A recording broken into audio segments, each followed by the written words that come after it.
The event hall buzzed with laughter and clinking mimosa flutes, a masquerade of joy hiding untold stories. Amara sat at the back, heart racing like an out-of-tune piano. All eyes fixated on Kimberly Reed, basking in her moment, but her words sliced through the air sharp as glass. "I saved him from that damaged soul." The crowd roared with laughter, oblivious to the truth buried beneath the jokes. Amara felt her flush, not just embarrassment, but a tidal wave of memories flooding back. Just then, amidst the glitter and noise, a waitress stepped forward, moving like she was wading through syrup. She reached the VIP section and, with quiet resolve, removed her cap. Meeting Kimberly's gaze, she declared, "I'm his daughter, and I have something to say." Laughter vanished, replaced by an electric silence. Kimberly's face paled, her open mouth betraying disbelief. In that moment, everything shifted. Have you ever felt a whisper inside telling you that you shouldn't be where you are? That tight knot in your chest urging you to flee? That was Amara outside the Ridgewood Grand Hotel, clutching an ivory invitation with gold trim, her hands quaking. Arriving in her mailbox a month ago, it bore no return address, just her name, Amara Lane, scrawled in an unfamiliar script. She almost tossed it aside. Who invites an ex-fiancé to the wedding of the man who ghosted her? At first, she thought it was a mistake or some twisted attempt at reconciliation, but deep down, she knew. It was a proclamation, a warning, a blatant reminder that Gavin Rhee, the man who spent 6 years by her side, was officially erasing her from his life. It had been 3 years since she last saw him. That night he left wasn't just about a packed duffel bag and a hasty note. It was a painful shuddering of a shared future, a cruel departure after the loss they endured. He never looked back, just uttered the words, "I can't live in sadness anymore," and vanished into the night. But it wasn't just about Amara. It was about reclaiming herself, rebuilding from the ashes of humiliation, and confronting her past in a room filled with the echoes of laughter that cut deeper than any wound. Would she remain in the shadows? Or was it finally time to take a stand? That's the question that lingered in the air as she contemplated her next move. He left. It was her, too, Leila, his daughter, from a woman who walked out years before we met. She was 5 when she came to live with us. From the second she held my hand and called me Mommy, I stopped being just someone who loved Gavin. I became someone who belonged to her, and when Gavin left, Leila stayed. Not by accident, by choice. For months, I was a shell. Waking up felt like dragging myself through cement. The silence in our home was unbearable. Every photo, every song, every corner of the apartment held echoes of a family that barely got a chance to exist. There were days I couldn't even pick up the phone. I stopped answering friends. I stopped looking in mirrors. But I still packed Isla's lunch. I still braided her hair. I still helped her study for spelling tests while trying not to let her see me cry. One night, I was sitting on the bathroom floor shaking after yet another call from a debt collector when Leila knocked on the door. She was 10, barely up to my ribs. She pushed the door open, sat down next to me, and handed me a peanut butter sandwich. "You forgot to eat," she said. I think that was the moment I realized I wasn't alone. And if she wasn't giving up on me, I couldn't give up on myself. It took 2 years of therapy, odd jobs, and nights reading self-help books just to feel human again. But slowly, I found pieces of myself I'd forgotten I had. I started designing again, websites, logos, anything I could get freelance. I moved us into a smaller place, closer to Leila's school. I even laughed again. Real belly laughs, the kind you feel in your ribs, they were rare. They came. When the invitation arrived, I left it on the kitchen table for days. Leila was the one who finally picked it up and read it out loud. Her voice didn't shake. "You should go," she said. "Not for him. For you." "For what?" I asked, exhausted, so I can watch him start a new life with someone prettier, richer. No, she said, so he sees what he lost. I looked at her. The room buzzed with forced laughter, but Amara felt a hollow ache beneath the glossy surface of celebration. The icy silk of her gown clung to her skin, each breath heavy with unresolved tension. It was more than a wedding. It was a reckoning.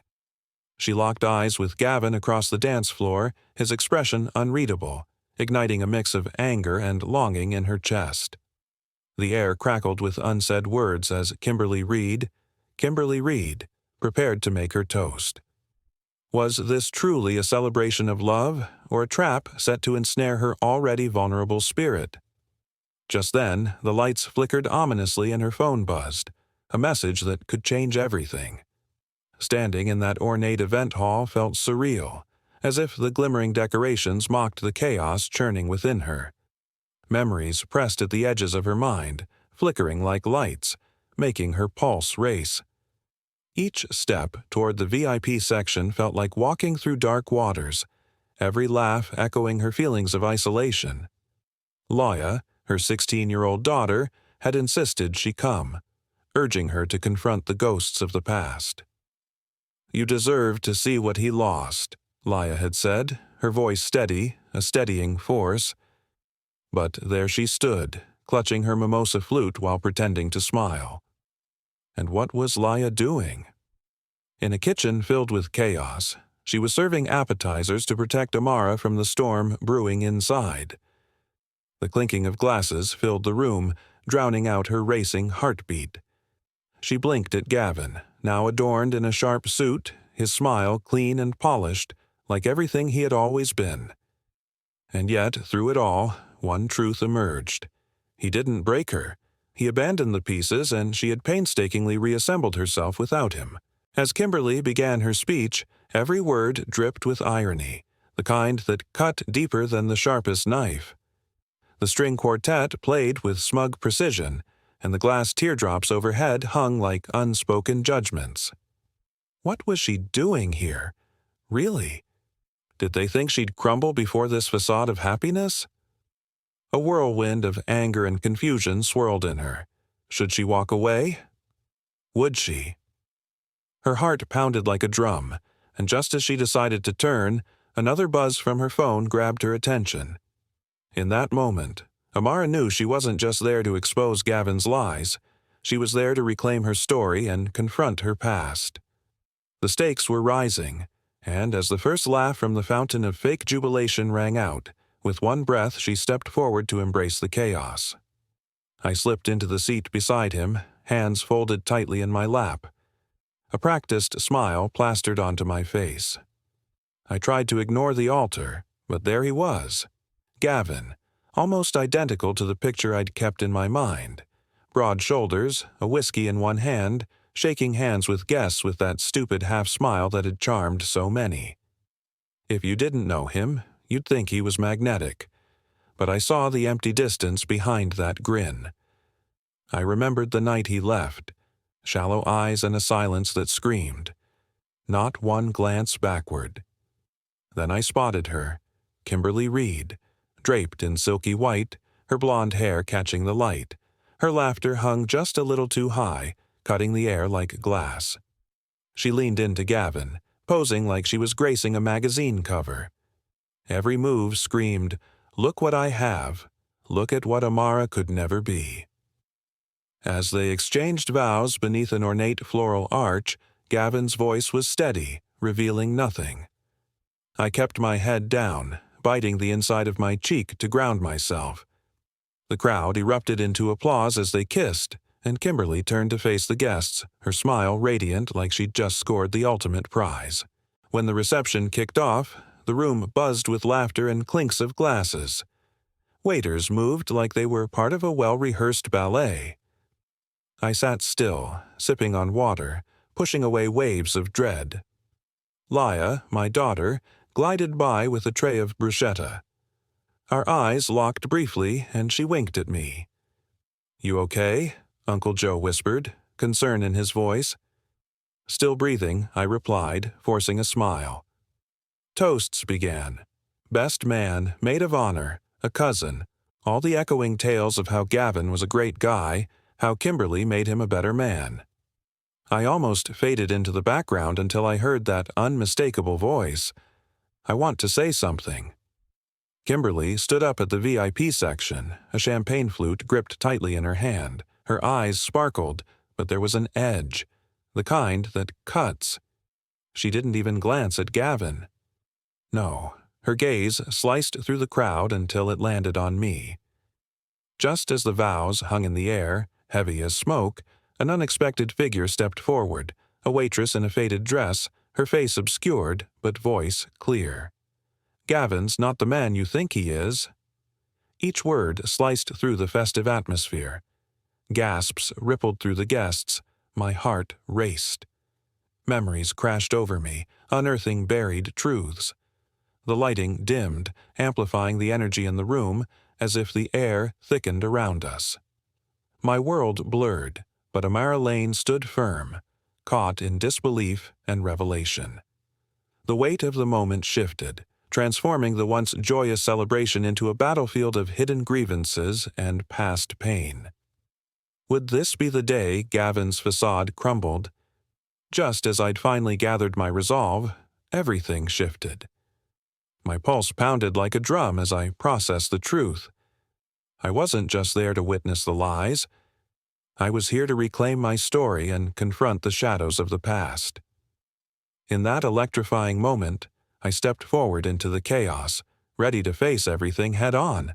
When I first met Gavin, he seemed like a good guy, a diamond in the rough, until I realized he was more like a damaged soul, scarred by someone who never knew how to love him. "You know the type, right?" I froze, I remember thinking. My skin felt hot and cold all at once as Serena's words slapped through the air like a shockwave. But I saved him, I healed him, and today he's finally where he belongs. Her laugh was light, yet it knotted my stomach. People cheered loudly, glasses raised high in a toast. Uncle Joe's muttered comments faded into the background. I was trapped in my seat. Every fiber of me screamed to stand up and tear her facade apart. But silence held me captive. This woman had no idea about the nights I sat beside Gavin while he cried over losing custody of Leila, or the early mornings spent crafting cover letters for his job hunt. She didn't know about the ultrasound photo buried in my drawer, the one I never framed. She didn't save him. She only showed up after he'd already run, I thought furiously. Suddenly, movement caught my eye. One of the waitresses had stopped, staring at Serena, jaw tight, fists clenched. It was Leila. My daughter, shaking but steady, walked past the tables, past the clinking glasses, toward the mic. I could almost feel the weight of her shoulders as she took off her server's cap. "I'm his daughter, and I have something to say." The room fell dead silent, tension penetrating every corner. "I'm his daughter, and I have something to say." Leila's voice sliced through the stillness like winter air on bare skin. Every champagne flute froze mid-air. Conversations halted abruptly. The silence felt electric, thick enough to slice through. People turned in their seats, whispers fluttering like moths in the dark. Serena's smile faltered, her hand stilled around her glass. It was only the beginning, but I knew our stories were shifting. The facade was crumbling. The night was far from over. Gavin's gaze was locked on Leila, Sarah Hayes in the black apron, as she stood by the dance floor, revealing the truth of the night. Her curls cascaded down like wild waves, and her hands gripped the cap as if holding on to her resolve. Every breath she took seemed to pull from a place deep within, and then she spoke, her voice trembling yet powerful. "She's not just the woman you're mocking," she declared, emotions dancing in her eyes. "She's the woman who raised me." The air thickened with disbelief. "What?" Serena blinked, confusion etched on her face. Leila stepped closer, her heart on her sleeve. "I'm his daughter, from before you came into the picture, before he ran away." Gasps rippled through the crowd, some phones lowered hesitantly. This was no scripted moment. This was raw truth unraveling. He left when I was 11. Not just my mom. He left me. Didn't call, didn't write, just vanished. The weight of her words hung heavy in the air. Leila glanced at Serena, suddenly rigid and pale. I watched my mom work 2 jobs so I could eat. I saw her face crumple in silence when she thought I wouldn't hear. When people asked me where my dad was, I said he was away on business, hiding the pain of being chosen last. An audible gasp broke the hush. A waiter froze mid-step, his tray almost slipping from his hands. Gavin's voice finally broke the tension, low and cautious. "Leila, not here." "Oh, now you remember my name?" Leila shot back, her gaze unwavering. "When I sent birthday cards, they came back unopened. When I emailed you, you didn't even reply. You just ignored me, and now you let this woman trash my mom?" Gavin's eyes met mine, a fleeting crack in his detachment. Yet, amid the swirling chaos, I didn't feel revenge. I felt something else. Clarity, rising from the ashes of our shattered past. "She didn't break you," I whispered, heart pounding. "You broke her." In that moment, beneath the shimmering lights and heavy silence, we all knew everything was about to change. The facade was slipping. The truths laid bare, as the night surged with an energy igniting fragile hearts. Amara Lane stood frozen on her porch, the air thick with memories and lost time, the scent of freshly mown grass wrapped around her, mixing with the bittersweet aroma of her childhood home. Sunlight sliced through the branches, casting flickering shadows like fragmented memories. She could hear her father's laughter, a bright sound now laced with strain, echoing in the corners of her mind. In that moment, young Amara played beneath the swings, blissfully unaware of the storms gathering on the horizon. Colors around her brightened, only to start dulling, teasing the painful truth she'd yet to confront. Lurking beneath the surface were the lies and scars that had defined her. A tear slipped down her cheek as she murmured, "Why did everything change?" Fast forward, and Amara was standing in a crowded event hall, anxiety churning in her gut. Gavin Rhee, the man once part of her life, watched from a distance. He was detached, a vulnerable warrior clad in indifference, battling his own ghosts. She had come to reclaim her story, but he seemed intent on escape. Did he really think he could leave her behind? Across the room, Kimberly Reed flashed her dazzling smile, hosting her wedding, a facade of perfection that masked her emptiness. Did she know how fragile happiness could be? Amara felt like an outsider, caught between memories and the present. But then Sarah Hayes stepped in. Her bravery was palpable. "You matter," she declared, eyes fierce, sparking a fire in Amara. This was not just about a wedding. It was about reclaiming her identity in a world intent on rewriting her narrative. As Amara took a deep breath, thunder rumbled within her. With each step forward, she felt power unfurling in her chest, and she wasn't alone anymore. "This ends here," she declared, voice steady. She didn't care about the whispers or the stares. Together, they confronted the truths that bound them. "You don't get to decide my story, Gavin," she said boldly. He flinched, caught off guard by her resolve. In that charged silence, everything shifted. Kimberly's smile faltered, recognition dawning as truth unfolded, raw and unfiltered. Amara glanced at Sarah, who had inspired her to stand tall, reclaiming not just her own narrative but shining a light on others. And maybe, just maybe, the strongest stories don't follow the typical paths. They're woven through the struggles, the hurts, and the unyielding strength of a spirit that refuses to be silenced. As Amara whispered her truth, she understood. Healing is the real victory. In reclaiming herself, she was allowing others, including her once shattered father, to do the same. We hadn't even made it halfway down the hallway when the sudden voice shattered the tense silence. Wait! It was Serena, rushing after us, her dress trailing behind like a shredded veil of pride. Her perfect curls bounced, but her once flawless facade was crumbling.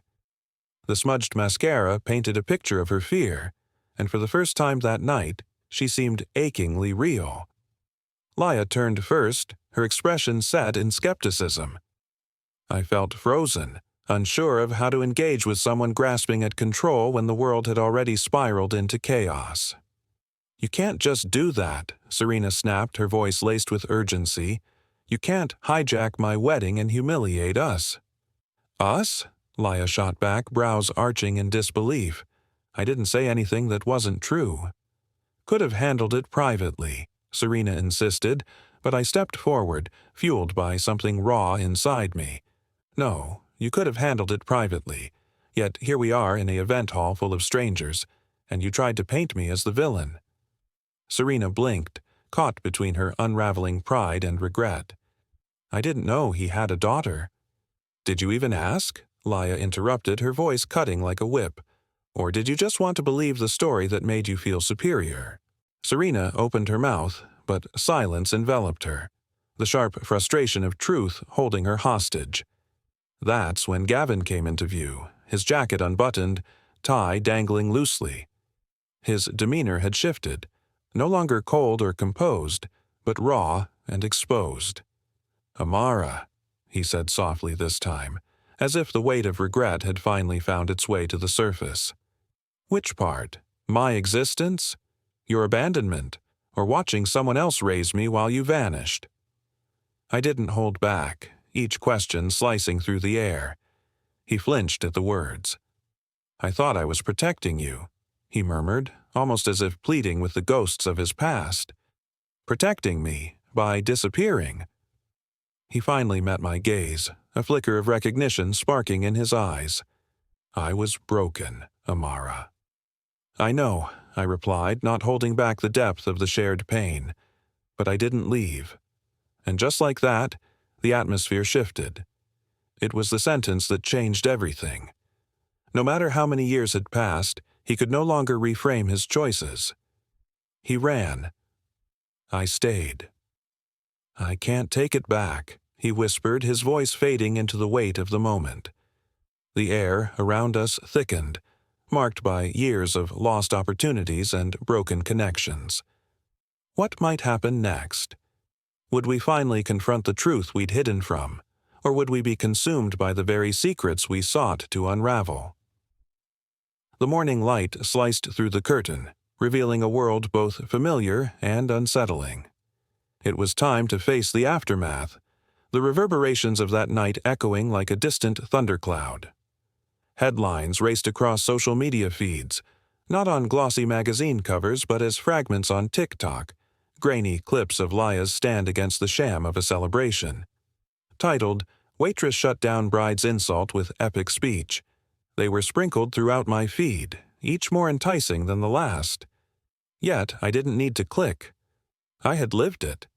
Messages flooded in from distant friends I hadn't heard from in ages. Some offered hollow apologies for the silence. Others simply said, "You were so brave." Brave.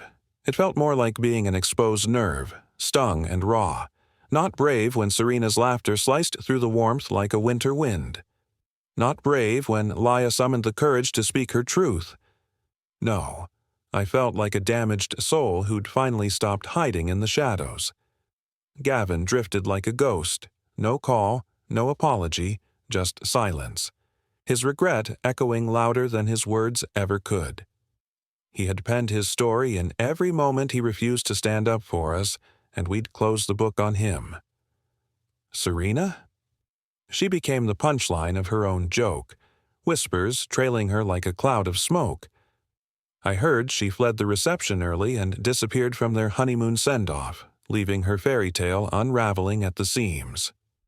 But this? It was never about them.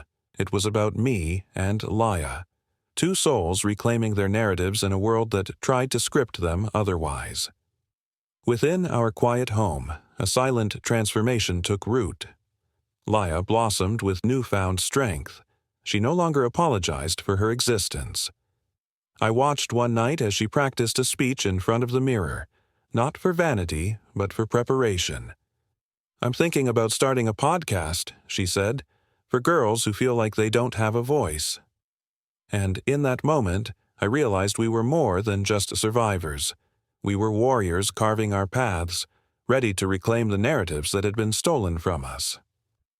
Amara stood beneath the old oak tree, the rough bark cool against her fingertips. A hint of rain lingered in the air, mingling with the sweet scent of wildflowers. Laughter echoed in the distance, yet it felt worlds away. Her heart raced as she recalled that pivotal moment when she dared to read her words aloud. The audience's warmth wrapped around her like a comforting embrace. For the first time, she felt weightless, like surfacing from deep water. The butterflies in her stomach transformed into a clear army of determination. Underneath those branches heavy with memories, she chose to rise, for herself and for every woman silenced by their pain. And me? I was finally ready to speak too, publicly, no less. Shame used to paralyze me, an invisible weight. People seemed to look at you like you were contagious, like your suffering was a warning. But after that wedding, something shifted. I realized my breaking point was a foundation for resilience, not weakness. So I started writing again. Just notes at first, but then essays. I sent one to a parenting blog, and it got published. Responses flooded in from mothers and daughters I'd never met. They expressed gratitude for voicing what they'd held back. That sparked a blog, then a community group, and eventually a nonprofit I named The Second Thread. A safe haven for women healing from abandonment, divorce, and emotional abuse. We hosted circles, provided counseling, and encouraged them to share their stories, both literally and figuratively. I never expected it to bloom like this. I just sought to create a space where silence wasn't the only choice. Yet the most powerful moment came one quiet night in January. I was at the sink, washing dishes, while Leila sat at the counter, flipping through her notebook. She looked up and said out of nowhere, "You know, I used to wish my real mom had stayed." The dishwater stopped swirling in my hands as I paused. She continued, "But now I get it. Maybe she left so I could end up with you." I was too overwhelmed to respond, though I desperately wanted to. Instead, I turned around, dried my hands, and wrapped her in the kind of hug that felt like breathing her in. Sometimes life doesn't give you the story you imagined. It can tear out the pages mid-chapter, leaving you to guess the ending. But when you fight, when you love fiercely, and when you choose to stay, you end up with something even better, a chance to write a new story. And the best part? You don't need anyone's permission to start. Amara stands on the edge of the shimmering lake, the sunset spilling gold across the surface. Each ripple feels like a whisper, washing away her pain, her past. Can I really do this? She wonders. The weight of emotional wounds begins to lift, as if the water reflects her journey, fragmented, yet beautiful. From behind her, Gavin steps forward, vulnerability flickering in his eyes. His detachment fades, the air charging with unspoken words. "I just wanted to escape," he admits, and the words hang there, heavy. Amara feels the old scars surfacing, yet the sunset's warmth pushes her forward. "Can I be free?" she asks the shimmering horizon. In that moment, she confronts her shadows. Her identity, once lost, is now within reach. The sounds of rustling leaves and gentle water become a healing balm, each note inviting her to reclaim herself. When Sarah Hayes, steps in to champion truth, the scene shifts. "It's time to tell your story," she urges with fierce compassion. Amidst the echoes of laughter and the clinking of mimosas, a revelation dawns. Amara realizes healing isn't just personal, it's a collective journey. She stands tall, ready to embrace her truth. As the sunlight fades, so do the last remnants of her shame. Imara knows her worth. True power lies not in perfection, but in resilience. Ultimately, she understands. It's not about being the hero of someone else's story. It's about claiming the pen to write her own.